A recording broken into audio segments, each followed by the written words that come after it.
Hello, ladies and gentlemen, and welcome back to Travis Told You. I'm your host, Travis Snail, and it is Monday, October 6th. This is, what is it, technically? Was I wrong? Did I not bring in the holidays last week? Oh, yeah, October 1st. Last episode of Travis Told You was the beginning of October. The greatest month of the year. Halloween, fall, all that good stuff. It's tough because I always go back and forth between spring and fall being my favorite months because summer can be great, but get too hot. Winter can be great, get too cold. Fall, I think I just like those colors, but spring, there is some like the perfect warmth going on. You know, it's the perfect amount of going for a walk, playing outside, not getting cold. But yes, we are here for Travis Told You. I apologize to anybody that was listening or expecting it on Friday.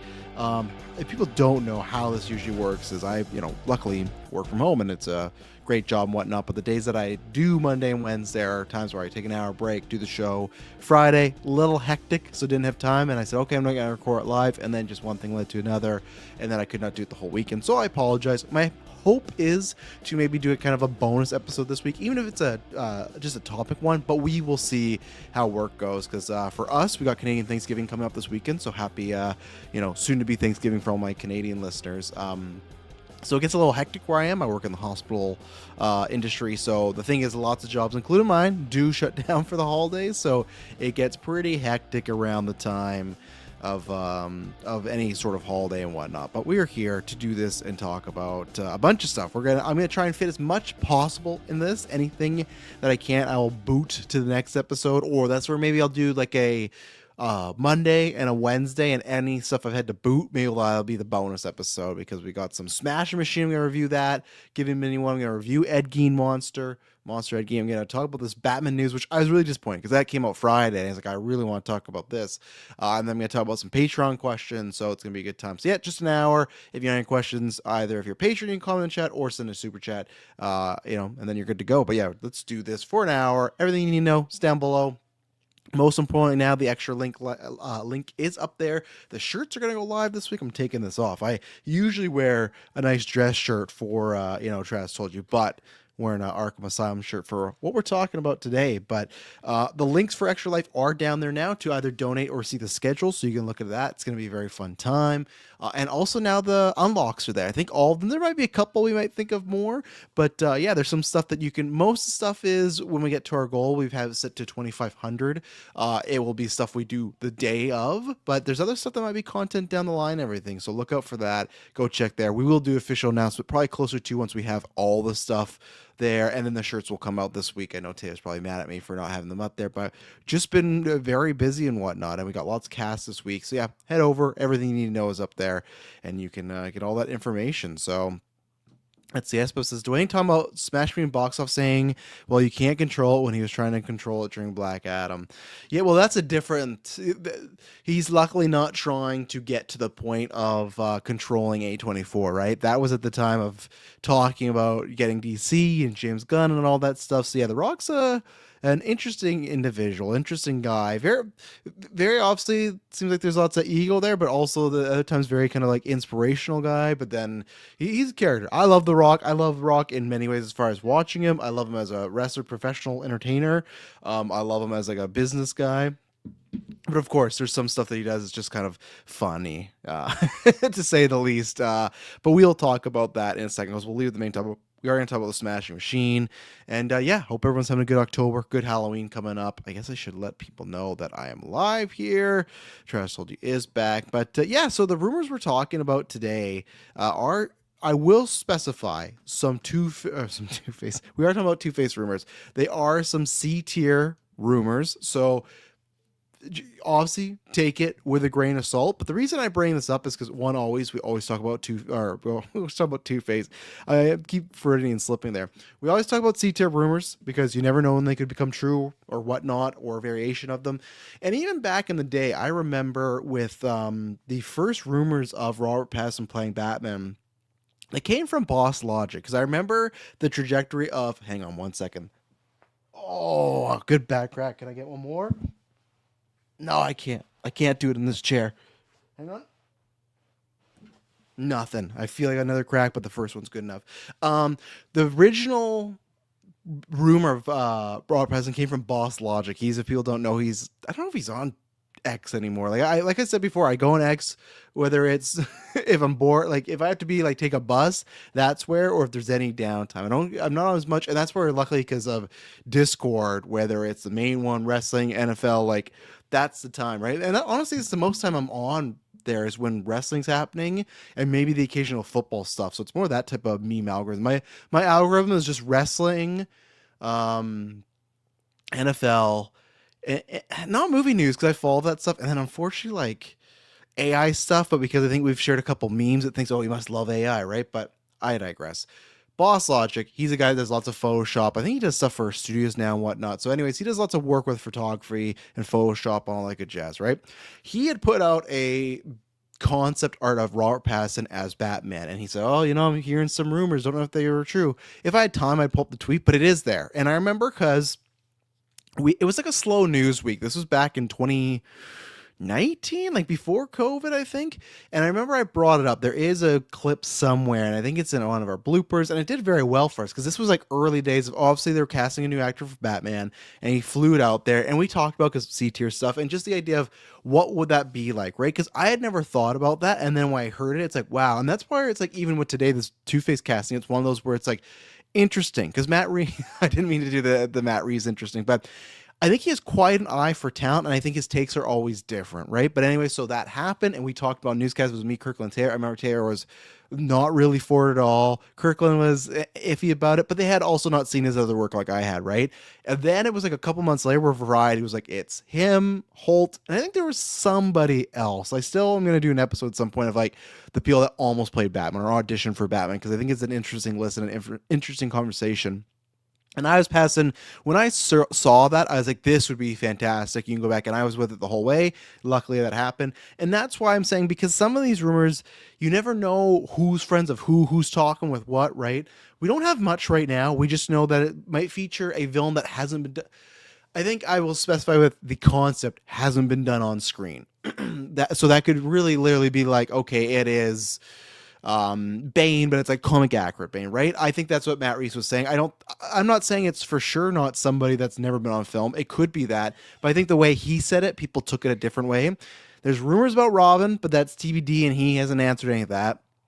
The Selena Kyle stuff, there's a rumor 2 weeks ago that a scooper put out. They got blocked by the writer, so everyone took this like must be true. Because remember a couple weeks ago we talked about where actually it was August where the reporters weren't allowed to ask Zoe Kravitz on the Caught Stealing press tour about the Batman Part 2 because they said she's not in it, she knows nothing. And multiple people have been said that, so like, oh, maybe she's not in it. This scooper put out, well, she's in it for a very small amount, and then that scooper got blocked by Matt Tomlinson, right? And who knows if that's right, wrong, whatever. I hope she is because I think that's fantastic performance. I think Catwoman is tough because I don't have a favorite, because I think Zoe Kravitz is honestly the best kind of adaptation of that character, where Michelle Pfeiffer is my favorite, but it's not it's like a complete new version of that character, right? That's just Michelle Pfeiffer being a great actress and that role in there, right? And Zoe Kravitz as well. So we have that, and now there's a couple rooms. So both of them are from one scooper, the Two-Face one I have seen before, but it's still C tier where they haven't got a bunch right, but they've gotten some stuff right, etc. And the other one I haven't seen much, but I've heard other people cover it, so that okay, just to talk about it as like potential, right? So always preferences, C tier, maybe not ever gonna happen. The Two-Face one I think we all feel is kind of logical, right? But let's start with this first one where it's Tobias. Let's see, can I get his name here? Tobias Menzies, hope I'm saying his name. Set to play a major role in Batman Part 2. Apparently he is set to play a prominent member of the Arkham family and the founder of Arkham Asylum. So he's going to be playing Amadeus Arkham, which obviously I used in the thumbnail was a very fun subplot in the Batman Arkham Asylum game. So with this one, it's one of these rumors where it's so out of left field. I could believe it. Sometimes, obviously we talk about news all the time, but sometimes they're like, I'm not even gonna put this in the notes because I don't think it's really true at all. But with how it ties to the first Batman with the Waynes, I think they funded Arkham a little bit. If not, they had I guess this guy would be technically related, right? Because like Thomas Wayne and Martha Wayne, she was Martha Arkham, right? If I'm remembering that, I have to. I'm gonna be rewatching the Batman soon because that's a Halloween movie. I usually like to sometimes watch them with the Nolan ones, but I've been trying to leave it for October. But I believe she was a Martha Arkham, right? So I guess technically this Arkham guy, like, God, let me see, Martha Arkham. If someone in the chat knows, let me know. But let's see. Yeah, it was Martha Arkham. Okay, so I guess technically, and that's where something's a little bit off here, right? Because him playing Amadeus Arkham, that would be like a if he's the founder of it, that's flashbacks, right? Now, don't get me wrong, it fits, but at the same time, we're gonna do flashbacks. I don't know, maybe if it's for a scene, because Reeves did say he wanted to keep the focus on past, and so I feel like if you do too many flashbacks, you take it off him, go to the past. There could be a way where he is playing Amadeus Arkham, who is now the runner of Arkham Asylum, and this is what I think it is. I think it's the same way as remember a couple months ago when there was like, oh, there was rumors of recasting T'Challa, and then half the scoopers like, well, they're recasting T'Challa, or it's like a different universe one, or it's T'Challa Jr. I think this is a case where in the comics, if this were true, he's playing Amadeus Arkham, and he is like a founder of Arkham, but I don't think we'd be going back that far. I think he would be like a current day one, right? And I guess technically there could be something interesting there if he has a relationship or he knows of Bruce because they are family, right? So there's something like there could be a lot of family, especially if Hush is the villain. That goes into plays all of the Thomas Elliot stuff, right? As far as like, okay, you have Thomas Elliot and the reporting and his dad, everything that plays it with the Waynes there. Then if you had Amadeus Arkham, you have a guy that's related to Bruce Wayne. And with Two-Face, which I think, like as I said before, I think we all think is going to be in it. There, it depends. They could go the route of sometimes Two-Face, they were either acquaintances or friends back in the day, like in a college or whatnot. Like they kind of knew each other, right? Because he sees Harvey Dent and thinks he's a good guy. So you could really play, especially if, and that's another rumor. I think, yeah, the same guy that put out the Zoe Kravitz thing about that she's in it for just a small amount said that this, like, if the first, think about the first movie, how that was a lot to do about Batman and Bruce Wayne was kind of in the background. It's kind of reversed this time. Now, I don't think it'll be screen time reversed because I still think they want him in the suit, fight scenes, just to sell the movie, right? But I could say being a 50-50 or maybe even a 60-40 now with Bruce Wayne to Batman kind of screen time, right? But he said it's going to be a lot more Bruce Wayne story. So it's like, which I think we all kind of figured, just some things Matt Reeves has said and the way that story went. So if you're playing with a family member, you're playing with a guy that's connected to the family, maybe they're friends with Bruce Wayne, or even if they just go the route where his dad got hit, like Hush's dad killed. There's motive right there. And then even Two-Face, if you go the stage of he did know Bruce at some point, even though I don't strike, the reason I haven't took too much validity in that, I just don't feel like this Batman has any friends. Like with Christian Bale's, obviously we see the flashback, but I can look and be like, yeah, okay, I could see Rachel Dawes and that working out. Like they make that like all Bruce Waynes are fucked up in their own way, right? But I could make an argument that other than Adam West and George Clooney, his like Bale's might be the least fucked up out of them all as far as Bruce Wayne. Like has a head on his shoulders, right? I think he has different issues as far as just with some of his complexes, and I think they tried to go into some of the addiction and they didn't really. They kind of like, because he stops being Batman, right? He has a whole different kind of list of issues. So but this pass, and like Bale, I could believe he had a friend at some point. Our Batman right now barely is friend with Alfred.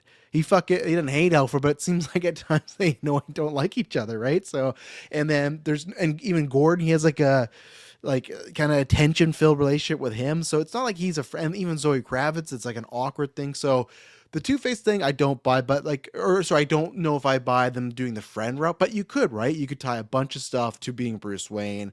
And this guy, I've seen him and stuff. He's a good actor. He looks like, to me, the perfect, it feels like a Matt Reeves thing where I think Matt Reeves most of the time, other than past, and if you look at The Batman, Colin Farrell, they probably got for a cheaper rate because he's in a smaller time, right? I'm not trying to disparage these actors, but like John Turturro, Zoe Kravitz, Paul Dano, even Barry Keoghan, I don't think they're not like charging the huge amount of money. And at the same time, they might just like take pay cuts to be in Batman, take pay cuts to Matt Reeves, right? But I think Tobias works that way where it feels like it's in that wheelhouse of a Matt Reeves actor that is a really talented actor, but it's not going to break the bank. And I think they want to, the last Batman before COVID was like real. I think it was close to 100 million or somewhere in that ballpark. But then Reeves said COVID just inflated all, right? So, and if you look at that movie, there is big set pieces, there's some CGI, but it's not the same extent to like BVS, right? So it kind of fits. And don't get me wrong, I'm not saying that Matt Reeves is, he might see this guy and think this is the perfect guy. I'm not saying he's specifically, oh, this is the call sheet and this is how much money. No, I don't think that. I'm just saying that I'm sure that plays a bit into it, but it kind of fits. And now with Two-Face, right? We've heard this a while. We've heard rumblings of it. It's going to keep coming up. I think, as we've just stressed again, if you haven't seen the movie in a while or never seen it, the DA in that movie gets killed in the Batman. So there's just, what is Harvey Dent, the district attorney? Slots right open for whether it's a campaign. We just pick up, he is the DA. Tons of options there to do, right? And now the rumor, which is, this is so fascinating to me if it were to be true, is Jeremy Allen White, who's going to have potentially a really good fall. It's so funny. I saw like a clip of the Tonight Show, because that's, my algorithms have that, because I watched the Daily Show clips and then I watched some of the Jimmy Kimmel stuff last week. So there's Jeremy Allen White with Bruce Springsteen. I just thought, man, like, maybe I'm wrong, but when Chalamet did the Bob Dylan movie, did him and Bob ever do some press together or anything like that? But like, Jeremy and Bruce are together a bunch of places. So I'm excited to see that. I've not finished The Bear because me and Emily just kind of fell off it. We're gonna at some point, I think, but yeah, I don't know, but I enjoy him, right? But it's something where I feel the exact same way about him as I do when I heard Barry. Let's see, hang on. Sorry, that was just a semi-work urgent thing, but it's all taken care of now. So I think when I heard Barry, because we heard those rumblings, like, man, I would have never thought of Barry. Like, I don't know why. Like, maybe I would have after Saltburn because he was talented there, but I had seen him in a bunch of stuff, not a starring role really per se. And I thought, man, he's a really talented actor. So when I heard the Joker thing, I thought, man, that's a really interesting choice, and I love what you could do with that. And I liked the interrogation scene. I do want to see what more Matt Reeves and Barry could do together, because I think the interrogation scene is good, but it's also not enough for us to be where is he ranked among the Jokers, right? Unless that's the idea, maybe. And I've said this before, I'd be completely fine if Matt Reeves' Joker was just a Hannibal Lecter, never got out, in the prison the whole time. If that was the case, I would have maybe in the first movie put a scene to see him get caught, and then you tell the listeners or the viewers, like, hey, it's not happening. He's sticking in there. But I feel like some people might have the idea he's coming out. I still think he'll be the main bad guy of the third Batman, but I digress. So it's the same thing of when I heard Barry, because Paul Dano, that was like, yeah, like we were all rooting for that, right? But Robert Pattinson, same thing. When I heard Robert Pattinson, that's like oh yeah, that's really good. That could work. Zoe Kravitz and Paul Dano, to me, were both like, yeah, easy, like, duh, that's gonna work. Like that, there's like the Noda and inspired casting, right? And not saying the Noda is a bad casting. Dave Cornswell was a Noda casting, and it worked out great, right? Same as Paul Dano. Barry and even Colin Farrell, to me, like, that was not a Noda, but that was like, okay, he's talented, he could do whatever. Let's see what he does. Barry and Jeremy are in that same realm of, I go, huh, and I think about it, and with Barry, I went, wow, that could be something really interesting. I think Two-Face could be that. I don't get that excited by it because I've liked Jeremy Allen's work, but it's the reverse of Barry, where I go, oh, that's interesting, and then Barry, I was hyped right away. Jeremy, I was still like, okay, I'd have to see it. And don't get me wrong, Jeremy Allen White is a great actor. From at least the stuff I've seen, like anything, the reason I felt The Bear was not because of him. And there's other stuff, like I never saw Shameless, but I've seen him in a bunch of stuff here and there, right?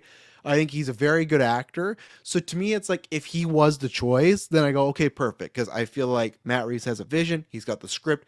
He looks at Jeremy Allen White and goes, he would be perfect for what I'm doing. So and then I go, great.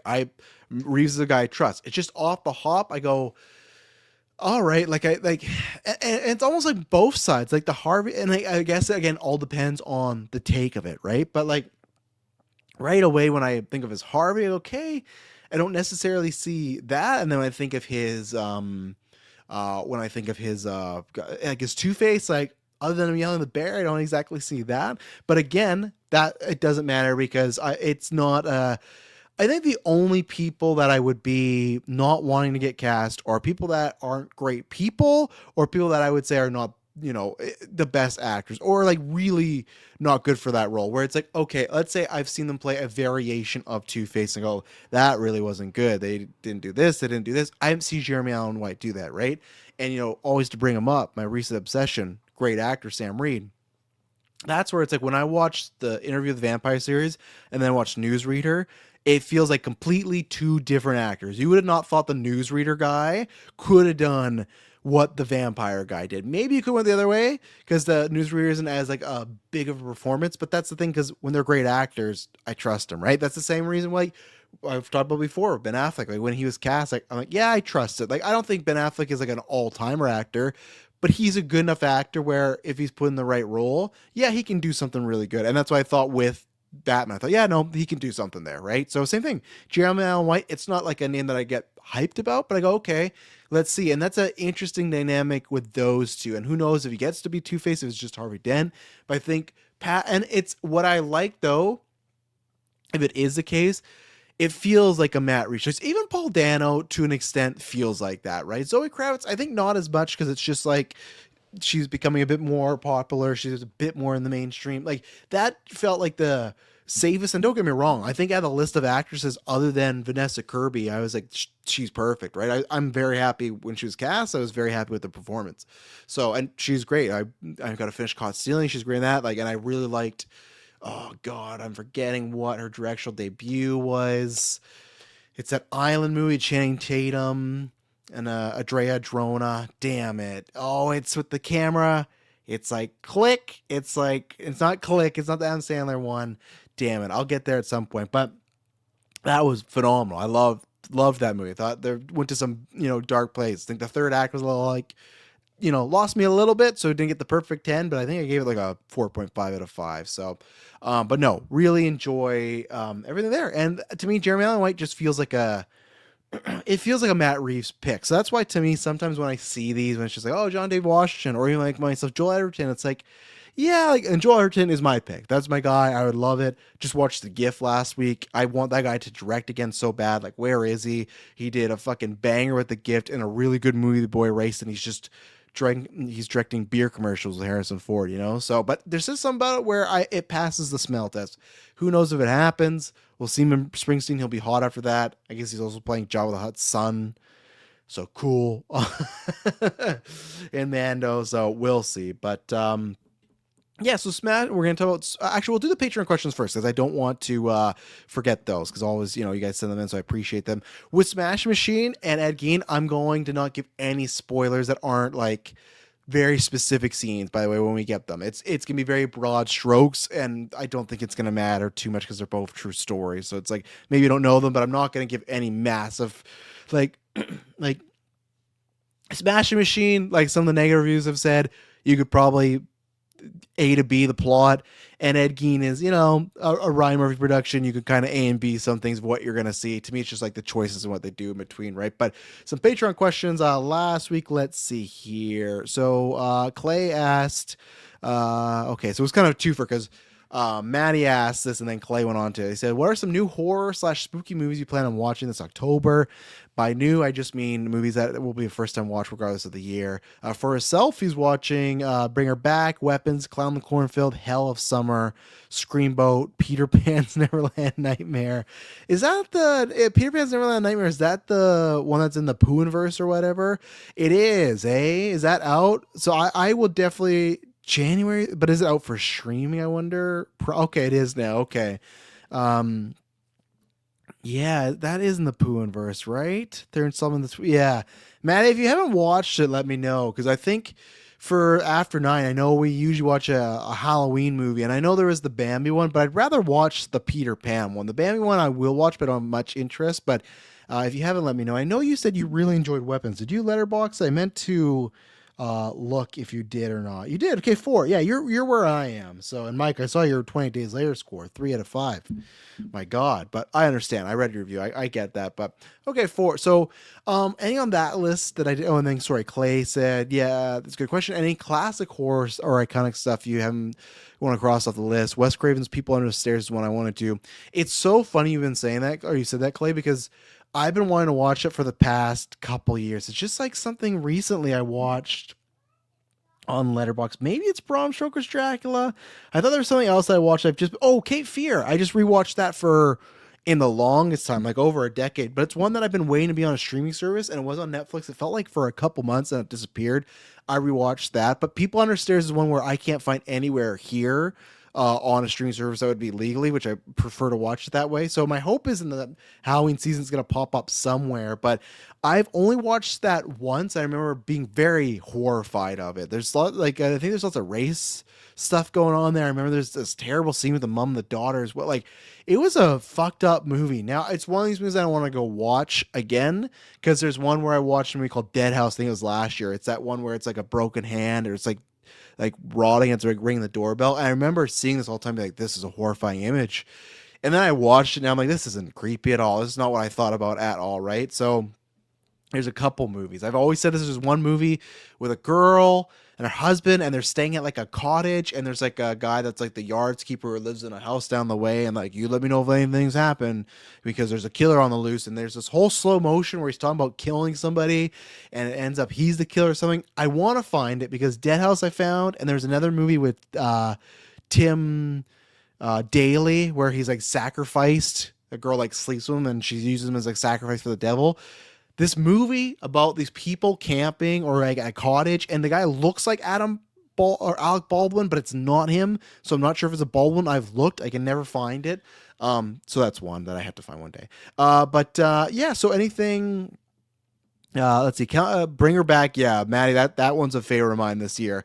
Luckily, Kirkland saw one battle after another, so I think that might be his Patreon or his Golden Geeks pick.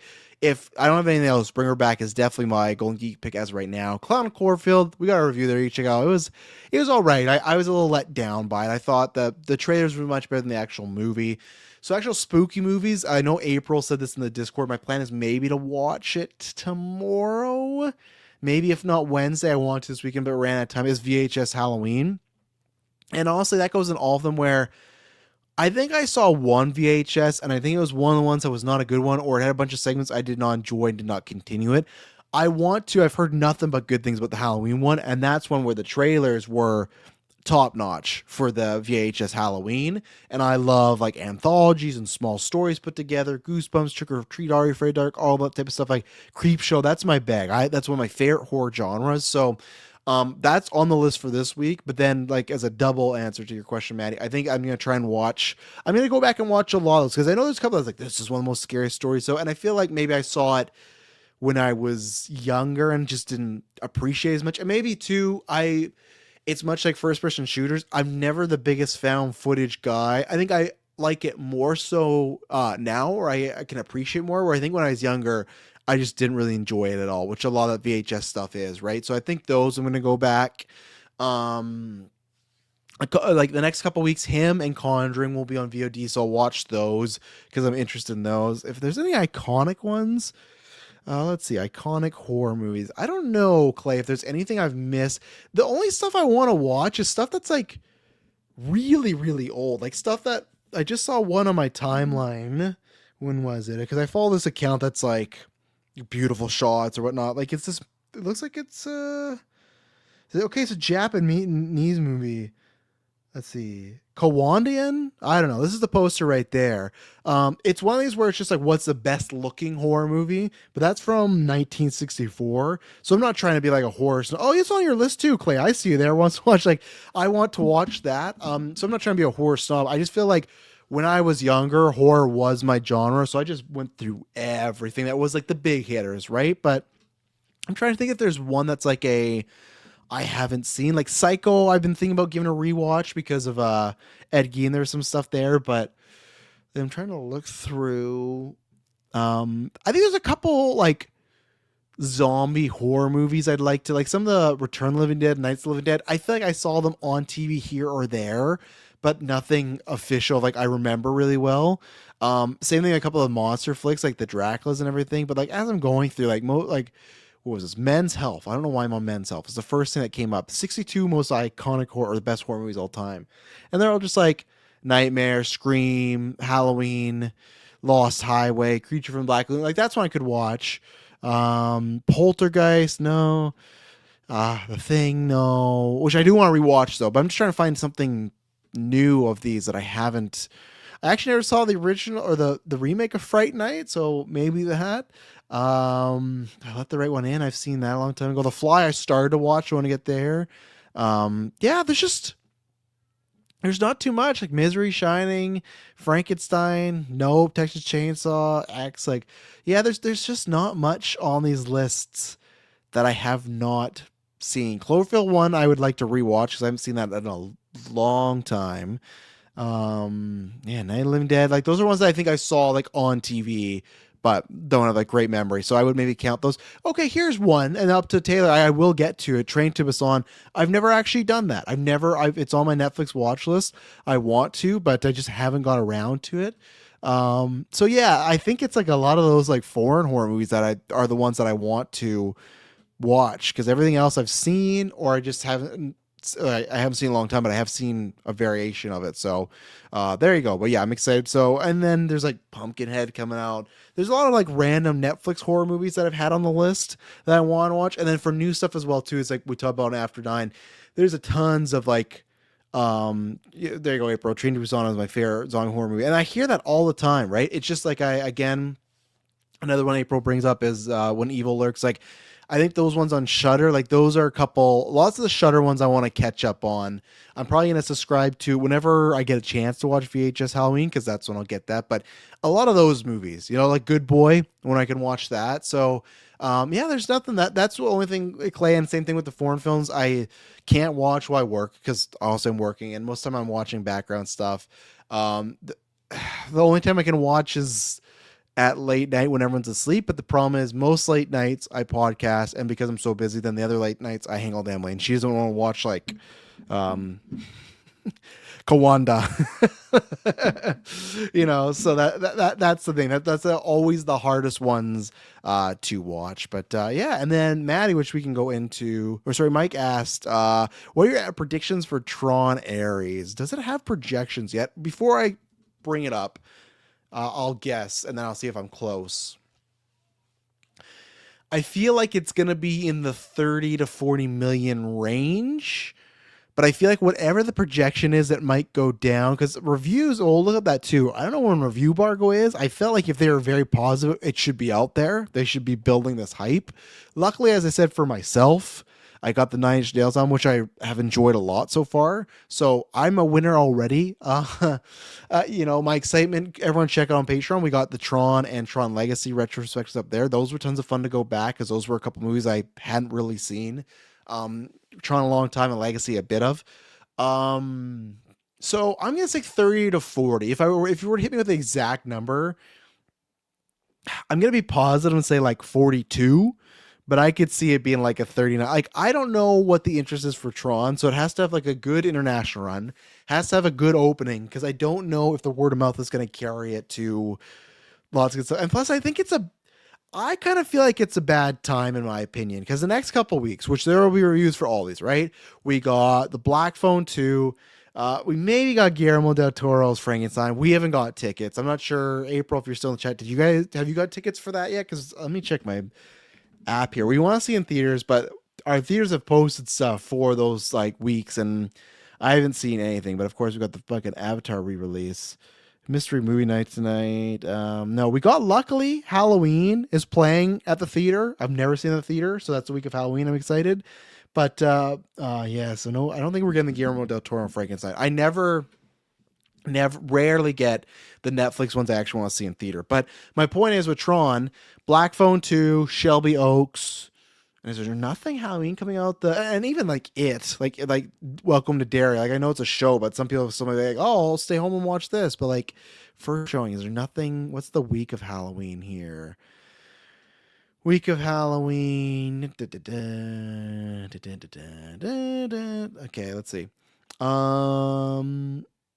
Chainsaw Man. No, not really. Yeah, no, not really. I guess the Spring Scene movie comes out, which I understand. Like, Begonia comes out the 31st. So I guess that's pretty much it. I just, no tickets here, considering going to Casey to see it.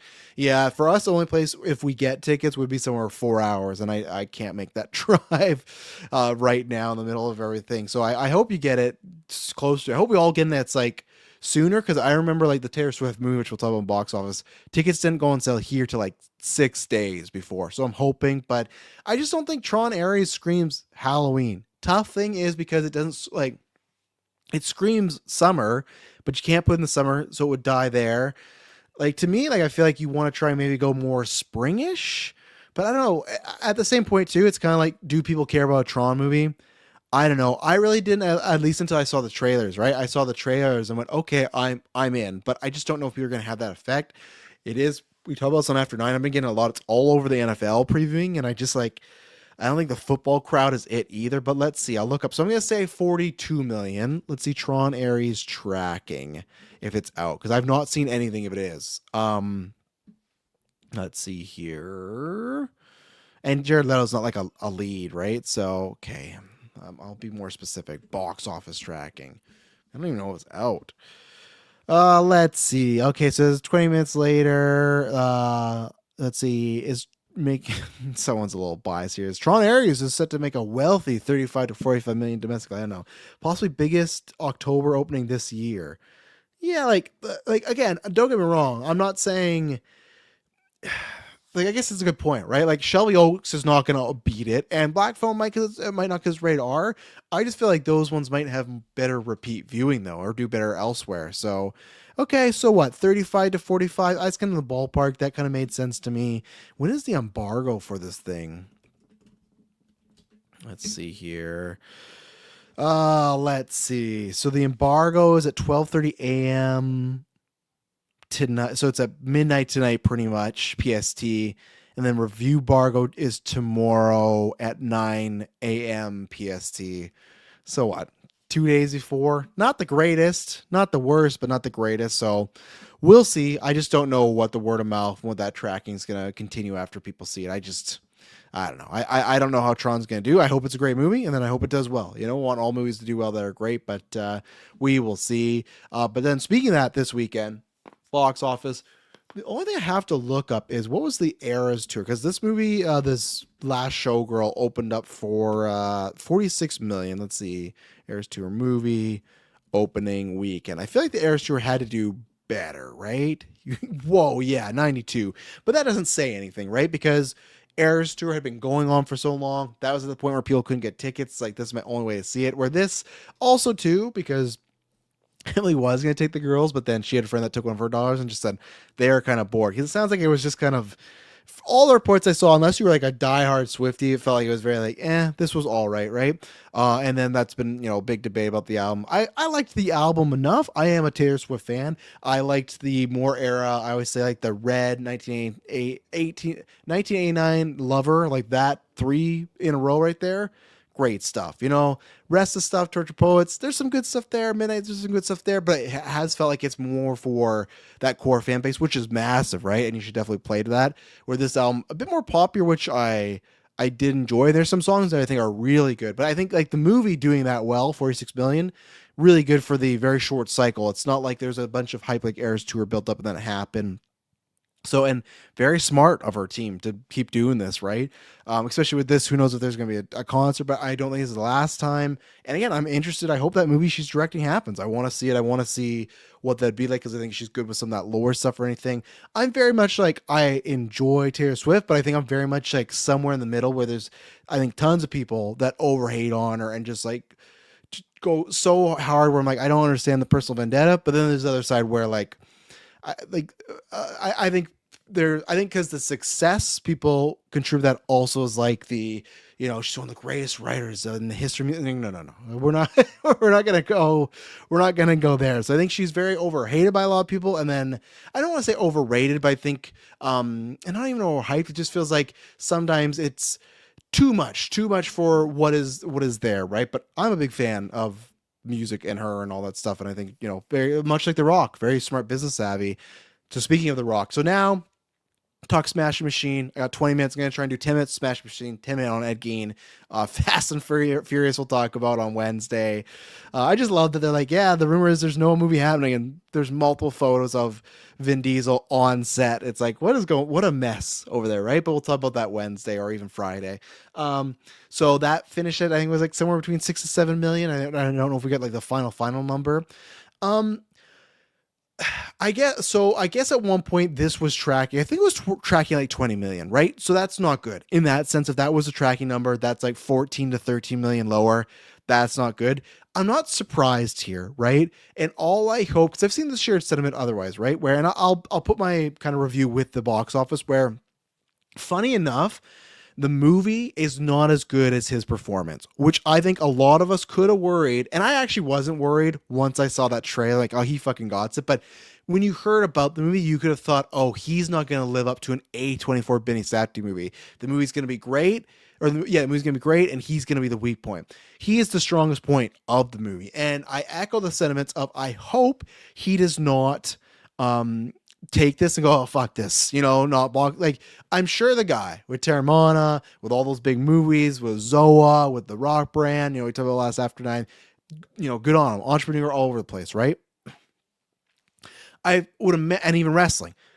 I would hope that he has enough money and he's not like Nick Cage in debt having to work it all. Like, to me, I hope that Scorsese movie happens. I don't know what the Chicken Man movie, but I hope this is not a sign of, oh, that didn't work. I tried it. Whatever. Let's go back to Jumanji 5, 6, 7. Let's do Moana. Like, no, like he showed, to me, The Rock did show he could win an Oscar. With the right material and right movie, he could. I still think he could be nominated this year. I have to wait and see all the performances. But when I watch it, it's a nomination-worthy performance.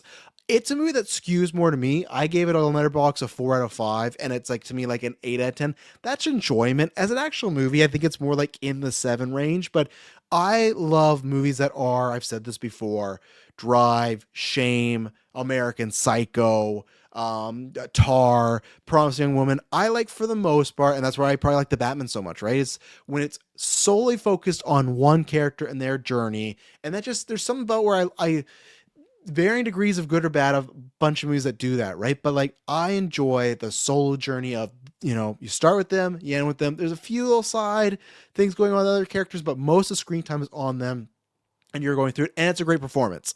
If it's a great performance, then I like, even then, like, there's a lot of people in it, but stuff like The Gray, like Liam Neeson, the fucking Wolf movie, I love that. Like, just this character on this journey, figuring out life, going through the shit, like, and that's what The Rock is doing in here. I got this biggest calic over that's bugging me, but he's great. There's a scene, I don't think it's a big spoiler. It's about, the guy eventually gets addicted to drugs. They've shown the trailers, right? There's a moment where he is in Japan and it's after a fight. He's trying to get some drugs, like just like over the counter drugs, but listen to a good podcast to listen to if people don't know about this world is Kurt Angle. We joke about, where is he here? We joke about Perk Angle. Yeah.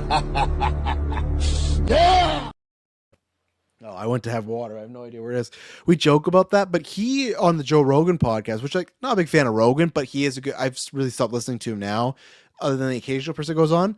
Rogan, aside for some of the stuff he says, is a very good interviewer, and he had a very good conversation with Kurt Angle. He told the story how he would go get the prescriptions, Percocets, all the type of stuff, where one doctor prescribes it for you, but because he had doctors in all different towns, because he rests or travel and whatnot, how easy it could. And there's a couple times in this movie they show how easy someone of fame, money, and fortune, and that has it prescribed to them, could easily get their hands on a bunch of drugs that you can get addicted to heavy, right? So in Japan, he can't do this. He doesn't have a doctor there, and they give him something, and he's like, "Well, a little stronger." And they go, "Well, like a little strong." Like, he's trying to hint around it. And there's a time where the guy just goes like, "Sorry, like, I need a certification to do this," and he goes, "Well, I certify you to go back there and get this." I shit you not. I'm not. It was not that levels, but like The Rock, I want to see him play a villain. I want to see him play. Like, not the exact, he couldn't do exactly like this because he's not that level of actor, but like, it felt like an Anton Chigurh of, this is just a regular moment of a guy asking for drugs, but Dwayne Johnson was scary in this scene. The size helps, but it was his demeanor. It was, and he just, because he's getting like slowly more annoyed and frustrated that he will not give him stronger drugs, and it's just like, and he's, well, I'll give you Advil, and yeah, Advil, you just hand out like candy. Like, he is staring a hole through this guy, and he's so good. It was the final boss, and that's why too, like, legitimately, like, people can bag on wrestling for a lot of stuff, but when he was doing that stuff, that whole beatdown he did to Cody in the Rain, I was like, this is legitimately the best acting I've seen for The Rock ever. There is acting in wrestling. That's why Adam Copeland, like, around some of the stuff he did, like Edge, he was one of the best at all those type of demeanors. Eddie Guerrero, man, Eddie Guerrero, if he made the transition, could have been a fucking Academy Award. Eddie Guerrero could act circles around everybody, make you feel every emotion, it feel nuanced and real, right? So he's really good.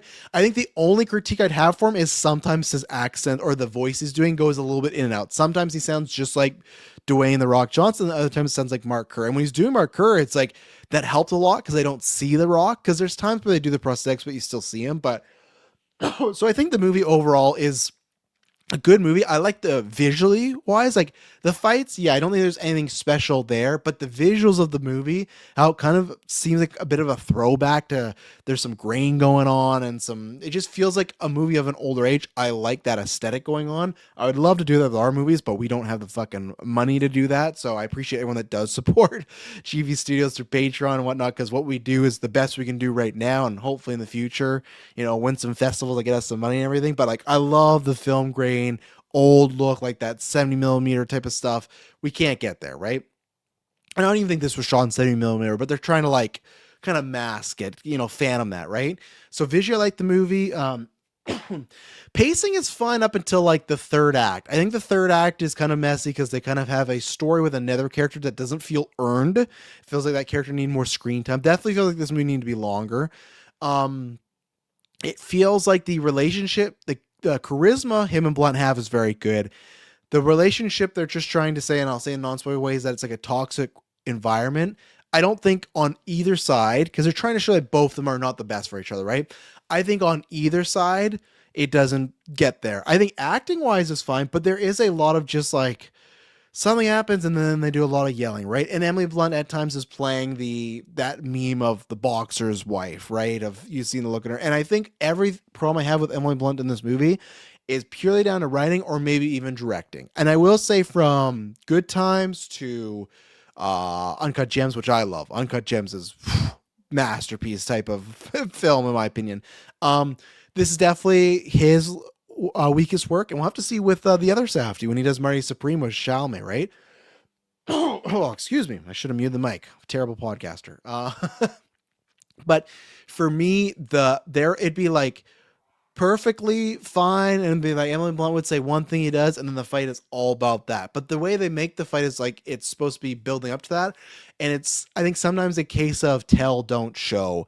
And that's where I think that sometimes they gave screen time to stuff that didn't matter or it wasn't as engaging, like the fight stuff, right? Because the fights weren't there as far as like, oh, I can't wait to see this.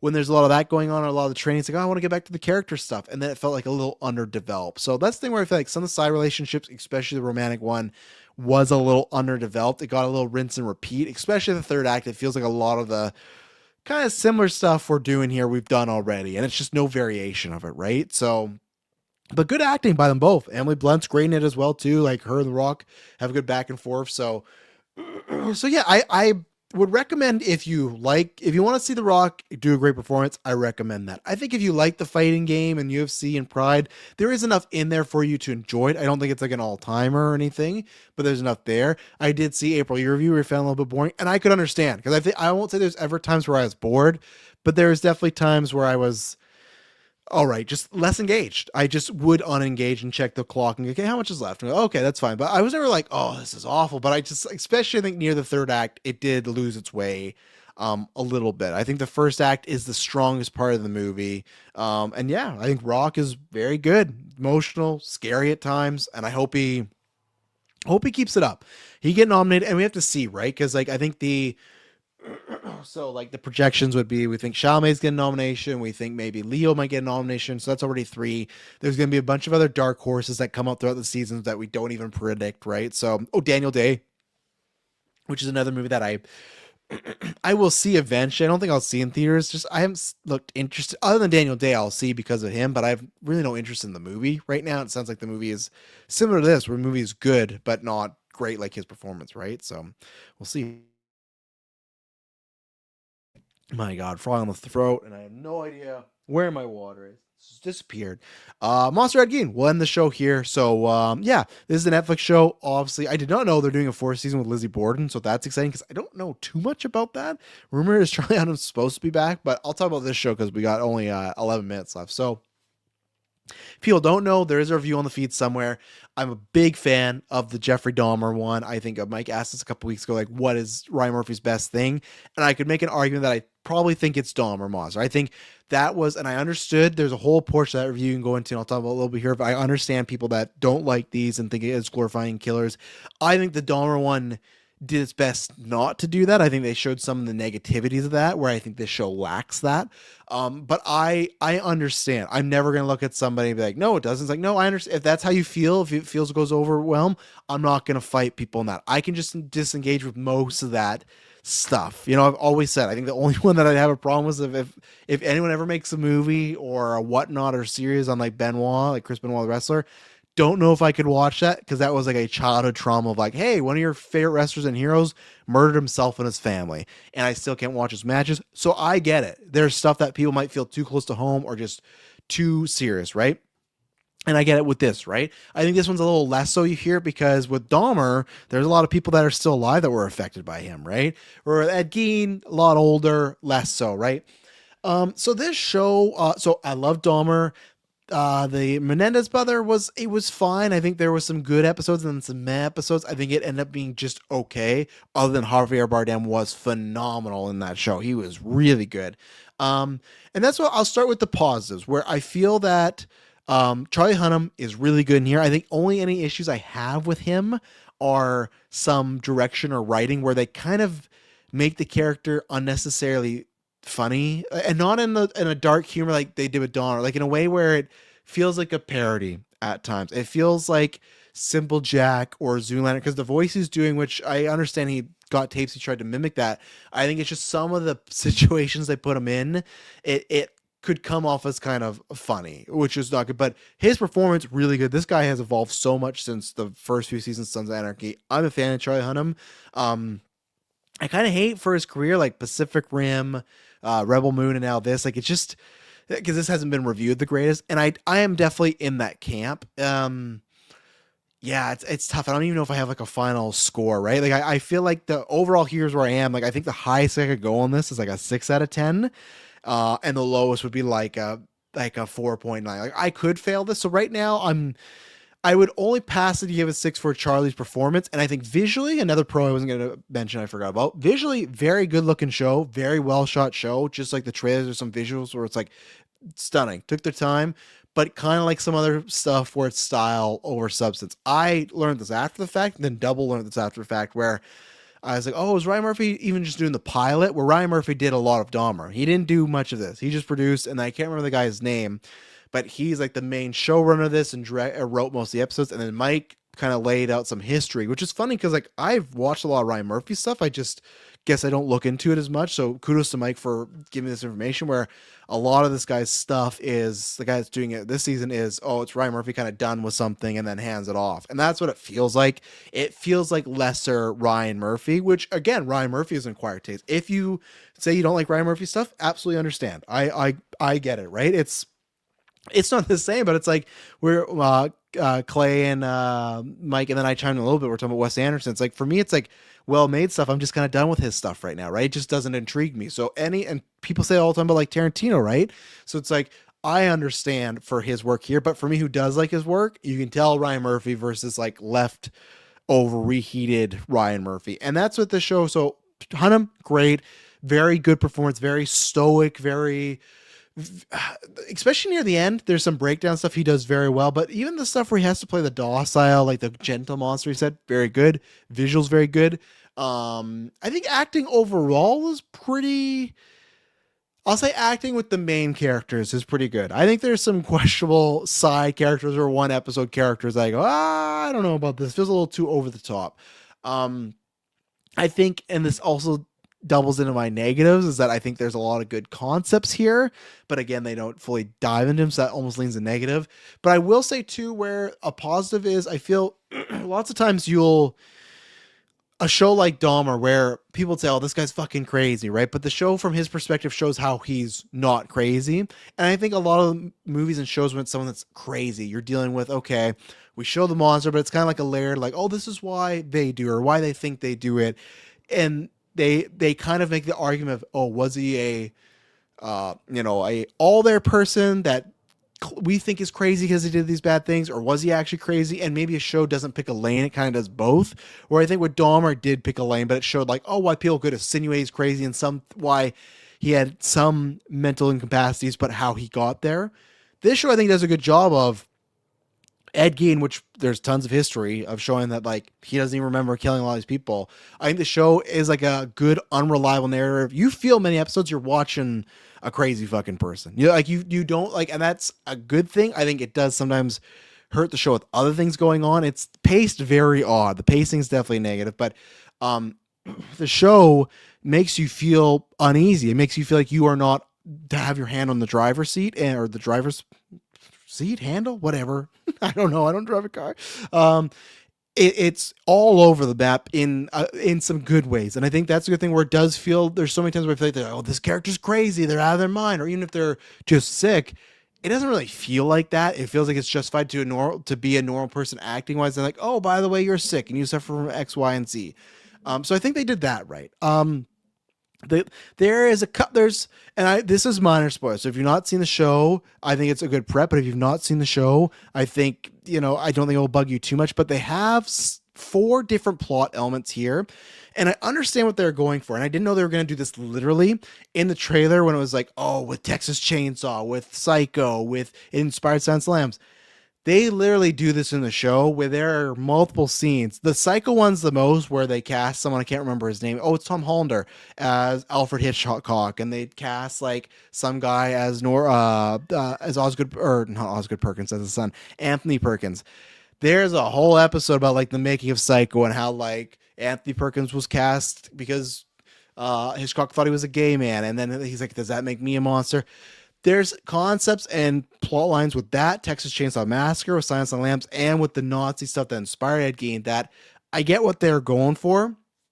Didn't work for me. It felt very unsubtle. They had Charlie Hunnam recreate movie scenes that I just thought were like literally in Silence of the Lambs. They're using literal music tracks from that movie where I go, it's not even like a wink and a nod anymore. You're just remaking scenes with Ed Gein. And it just, especially too, the chainsaw stuff, because I've looked after American Psycho and stuff, like I've said before, like I did a lot of studying about serial killers, like that didn't even fit his MO. Like a lot of stuff was completely made up, but they have him there. Like one of the last shots you see of Ed Gein in this is with the chainsaw, and you're like, that didn't even happen though. Like it's just like, that's the thing where I'll say I'm not always a guy where it has to be a 1-to-1, because you are, if you want that, watch a documentary.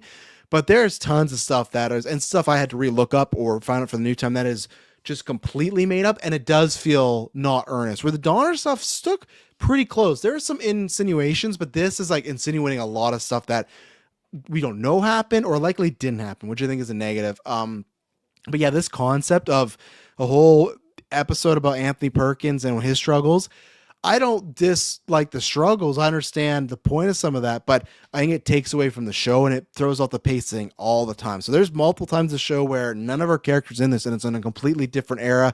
And I get what they're going for, the concept of look at what Ed Gein has inspired. And I think they hit on that a bit near the end in a better way with the actual real life killers. But I just think either to take that out, or it was just the pacing of it was off and it didn't fully hit. I get what they're going for, just didn't work for me. And I don't think it's some of the best stuff. And that's some of the stuff where I think maybe it's not even the best acted. Some of like the Hitchcock, Tom Hollander is good, but there's other castings where like, this just isn't really working. You know, it doesn't feel like this actor, it doesn't feel like that. So I think that was a misstep. I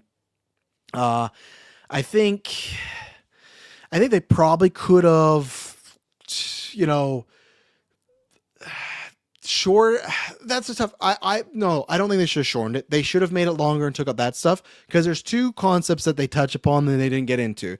They didn't talk much about like how the police kind of let him get away with everything just because it was like, oh, well, good old Ed Gein, There is about 3 episodes, maybe 4 of, and I get it, some of it's true, but you got to dial it back a little bit of Ed Gein, because he's sick, does not know he's saying bad stuff, so he'll go up and be like, oh, I took this person's head off. Like, oh, Eddie, you're so funny. Like, that, no, like, I'm serious. your jokes, man. Like, you're a weird guy. And that is like 4 episodes of, yeah, I took a skull and I made a bowl out of it. Oh, Eddie, you darn you. And and again, it's to the point where they make it comedic and not, I think they're trying to get to the point where, because he's a simpleton, that people write it off. But that's like, that was the point in real life, was people did write it off, and you shouldn't. Police, you shouldn't. Look, you kind of fucked up here, right? That one I get why they didn't dive too much into, because in Dahmer they dove a lot into police kind of fucking up. So I understand you don't want to do that over again, but I'm sure it happens a lot with these killers, right? The two other ones that they teased and talked about a little bit, especially the third one, was mental health, and I don't think they did dive in there either. Gein talks a little bit about how lots of these things he did, or these fantasies, were because he was alone. No one wanted to talk to him, incorporate him. The whole town treated him like he was in exile, right? And he just felt so lonely. That's why he would dig up these bodies and do these things. Not a justification, but it is a justification for someone that might be it was schizophrenic, right? And I think they're trying to, because this is in the middle of the heat of when he gets arrested, and I think they're trying to go like, hey, like, people that are sick or might not be exactly like you, they still need help and they still need love and nourishment. Try to be good to your better person, right? And it's just like a couple, like a line or a segment, really, and then that's it. They move along, and it's like, there's more there. And then the other thing, because I got to end the show, is at the end, I think they did some good stuff where, so minor spoilers if you know nothing about Ed Gein, it's the ending of a story where he does get arrested, and that's the thing where he does not know. He admits there's 2 killings, but there's a bunch of killings that he did do, but because he is schizophrenic. And I think there's back and forth, but I think the show was right where I think they did deem like, no, he was actually sick. I think a lot of criminals thought like, oh, he's a smart guy. It's like, no, he was messed up. Maybe there's some stuff he might have not fully talked about, but still, they say, hey, you're not going to prison, you're going to mental home, and he's been there for many years, and he's like, and at this point he hasn't killed anybody, he's getting the help, he's better. Even then when the cops show up to give him some stuff, which they do a fucking like, they bring back Mindhunter, which I'm sure some people are going to be pissed about. I loved the Mindhunter show. They canceled it. They bring those characters back. They're based on real life characters with different actors. And I was like, man, what a slap in the face. We're getting Mindhunter, but not the Mindhunter season 3, you bastards, you know? At least if David Fincher's making Squid Games and Once Upon a Time Hollywood sequel, let him finish off Mindhunter. I digress. So he does this. And even in the show photos, he's like, yeah, this might have worked for me back then, but this doesn't like, it doesn't appeal to me now. And also it's probably medication, right? But again, this was in the past where they didn't know they were sick, but he kind of figures out that he's never going to get released, right? Doesn't matter how long he hasn't killed somebody, how much he feels better, or he doesn't have these visions. He's not going to get released. And he's like, well, what's the point of, like, you all talk about like you're trying to help me, and where's the help? Because if we're doing this, wouldn't the hope to be is to kind of rejuvenize me and get me back into society and make me a person that can function and then get back out there and live a life? But then the nurse pretty much like, no, like the help. And then, you know, this is the help. And he's like, well, the help is a punishment form. Like it's a prison in itself, right? Like they try to pitch like, well, you won't go to prison, but he's kind of saying like, it still is prison. But I think that creates an interesting dynamic, right? Of, okay, this person is sick. They did all these things, maybe not under their control, but they still did these things, right? And if I had time, I would go into it more. But that's where it's like, it's like, there's certain crimes and certain things where I know people serve their time, they do their things, but I could never be their friend. You know, like I could never have them in their life. If there was somebody that viciously murdered someone or was like a PDF file, like, if they did that and it's like, oh, for 60, 50 years, I haven't done any of that. I went to prison, saw my ways, still couldn't be your friend. And is that bad of me? Maybe it is, right? And the show asks that question of like, someone does their time, they get their help, they try to fix themselves, and they are, you know, quotations fixed. Like, what do we do? But it's still like, well, you maybe murdered close to 100 people or whatever. You murdered dozens of people, and these things, you did not only murder them with, you know, everything with the body parts, stuff like that, right? Like, it doesn't matter how helped you are. It's almost like you're too far gone, or your crimes either are too far gone, right? But that's like, then what is the point of the society as far as funding this? And then they even make a point of he's like the serial killer, but he's like a high functioning person now, where he's like, the people in here are way more crazy than I am because they're running around, they're attacking people, they're completely gone, right? And there's some dialogue about the funding of how people, even myself, like, where with my dad and being a psychiatrist, all that stuff, psych nurse as well, like all these things where it's like, he always would tell me about the funding and the lack thereof. Like that department would always get the shit end of the stick, right? And that's where even like people like myself and an educator would say, okay, how could you help those people and how could you get them back into society? But at the same time, it's like, there's people like myself, could you trust them being back there? And they pose these great questions where I think that's where I defended the Dahmer series, that they went into those questions, and I thought they answered them for the most part, right? Of nature, nurture, the parents, all the stuff. Like even then too, they try to talk about how Gein sees something and maybe that inspires him, but it's like they don't get into like, oh, he might have saw anything at some point that would inspire him, right? Not just Nazi Germany, which that's a whole segment too. Like it's a bunch of episodes. I didn't need any of that. Like one episode, one segment, long one, sure, but it just we kept going back to it. But I think that's the thing that disappoints me is there's and I will say this, it started rough. I think it started fine. It got rough in the middle, and then I'd say in the back half, last 3 to 4, it did get better and good. Even though it made really no sense where the last act of this show. So spoilers, full on spoilers, because now the episode's going to end after I say this. It's like a whole episode about like how Ed Gein is sick, the mental health, all this stuff. Not a whole episode, maybe half the episode. There's other stuff going on, but it's like hitting on those themes I talked about, right?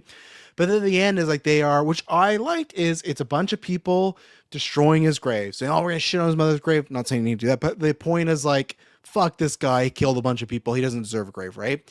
But then at the end, there's this guy, he sees like a ghost, and it's like Anthony Perkins as Norman Bates from Psycho, and he sees Ted Levine as Buffalo Bill, and he sees Leatherface, and then he sees Ed Gein standing there like all, or like he's looking over the car leaving, he's looking all creepy, and then he has a chainsaw and he's going like this. So it's like, so what you kind of spent the last portion of the series telling us like, oh, he was mentally ill. Not saying it's right, but X, Y, and Z happened. If he could have got help there, some nourishment, some help from the community, maybe we could have stopped this, or at least put him at home before it hurt people, right?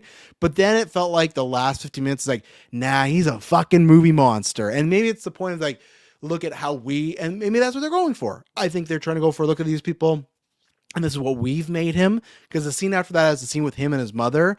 But I think the problem is they didn't do a good job of executing that message that I think is a good message of what do we do if a guy who was really mentally ill and had a bunch of problems became an icon that inspired other icons, right?